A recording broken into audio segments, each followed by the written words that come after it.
Hi, welcome to Richard Gabili YouTube channel, and for today's tutorial, I will be teaching you on how to change activity numbers in voiceover on iPhone X. But first, kindly subscribe to this channel and don't forget to hit the subscribe button and the bell to notify you for the new updates. And let's start! Using our iPhone X from your home screen, first go to Settings. Then in the Settings, scroll down and find the Accessibility, then tap. Then in the Accessibility, go to Vision section and then tap the voiceover. Then after that, in the voiceover, scroll down again and then tap the activities.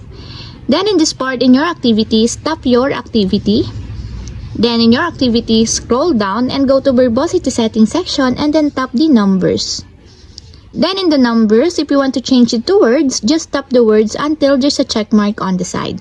And if you want to change it also to digits, just tap the digits until there's a check mark on the side. And if you want to change it back to default numbers, just tap again the default.